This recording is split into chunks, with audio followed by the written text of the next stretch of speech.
In an effort to deflect from his impeachment inquiry, Donald Trump is laser focused on Hillary Clinton's emails. I'm not even kidding.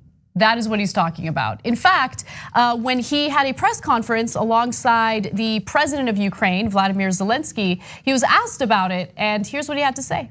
Mr. President, do you believe that the emails from Hillary Clinton, do you believe that they're in Ukraine? Do you think this whole thing? I think they could be. You mean the 30,000 that she deleted? Yes. Yeah, I think they could very well. Boy, that was a nice question. I like that question.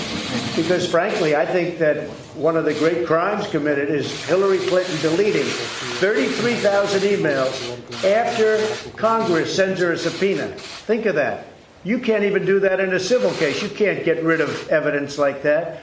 She deleted 33,000 emails after, not before, after receiving a subpoena from the U.S. Congress.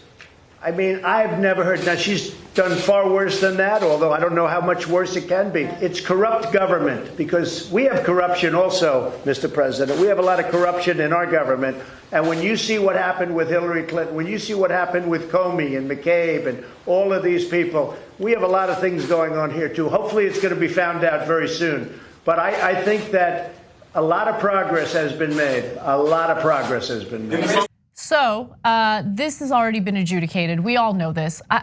I can't imagine anyone actually still caring about Hillary Clinton's emails. But hey, when you're facing an impeachment inquiry, it's really easy to find a scapegoat or deflect by just focusing on something that's super irrelevant at this point. Again, it's been adjudicated. But here's what the Trump administration is doing.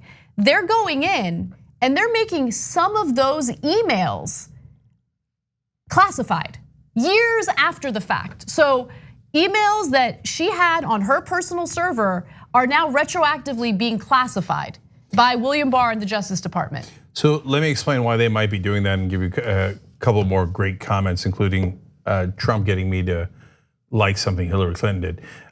So the reason you would do that is so later you can go, ta-da! It turns out Hillary Clinton didn't have just, what was it, 110 out of 30,000 emails had some portion that was classified in it. It wasn't just 110. Turns out it was thousands of classified emails. Oh, really? When did they get classified as, when did they get described as classified? Oh, we just did it the other day. Like, they're wasting years of people's work to sift through all the emails and, in hindsight, falsely call them classified. Right. And so what diplomats and people that work at the State Department are getting calls and letters from the government saying, hey, remember that email you wrote in 2012? We're now calling it classified and you were wrong to send it to Hillary Clinton. And they're like, what? What are you talking about? Yeah, it sets a terrible precedent, right? And it's not just that people are wasting their time. By the way, they're getting paid by our taxpayer dollars. It's not just that they're wasting their time, going through all these emails and retroactively classifying them. People who are now implicated in these fake classified emails are gonna have to pay consequences for it, right? So in the very least, they might have their security clearance revoked. They might have issues performing their government jobs. So as many as 130 officials have been contacted in recent weeks by the State Department investigators, a list that includes senior officials who reported directly to Clinton, as well as others in low-level jobs whose emails were at some point relayed to her inbox. Those targeted were notified that emails they sent years ago have been retroactively classified and now constitute potential security violations.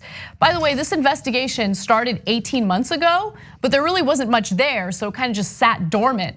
And then, what a coincidence. Just recently, the Trump administration decided, let's fire things up again and make this a big deal, when in reality, there's nothing there. So, remember what Obama said, as soon as he took office, all the torture, all the illegal wiretapping, all the lying about weapons of mass destruction, et cetera. He said, I don't look backwards, I only look forwards. I'll never, ever investigate Republicans, right? The Republicans get into office, they go, not only are we looking backwards, we're retroactively making things classified and hence security violations when they weren't in the first place. We're going backwards to doctor the evidence to go after our political opponents. It's insane. When Obama had all of the evidence of Bush's and Cheney's law breaking. And he's like, I refuse. I will protect Republicans at all costs, right? Pelosi, will you, goddamn it, will you impeach obstruction of justice, campaign finance reform, laws broken? We can go on and on. Emoluments closed. Nope. Finally, after Ukraine, did he investigate my beloved Joe Biden? If it was Bernie Sanders, that'd be fine. But Joe Biden? Are you kidding me? They would assist if it was an investigation Yes. into, if they wanted to dig up dirt on Bernie Sanders, they would totally assist. Anyway, that's my speculation. If you're not angry and irritable based on that, let me give you some more information from the Washington Post on that front. A former senior US official familiar with the email investigation described it as a way for Republicans to keep the Clinton email issue alive. The probe was a way to tarnish a whole bunch of Democratic foreign policy people and discourage, if not prevent them from returning to government service. See, this is what this is not an even playing field. One side plays incredibly dirty. Another side's like, how can I help Republicans? Right? No. And why, guys? If you're wondering why and you're new to the program and you haven't heard me say it before, donor money flows to really strong Republicans so that those donors can get tax cuts. It also flows to incredibly weak Democrats so that the Pelosi's and Schumers can come out and go, oh, a $2 trillion tax cut for corporations and billionaires. Oh, I guess there's nothing we can do.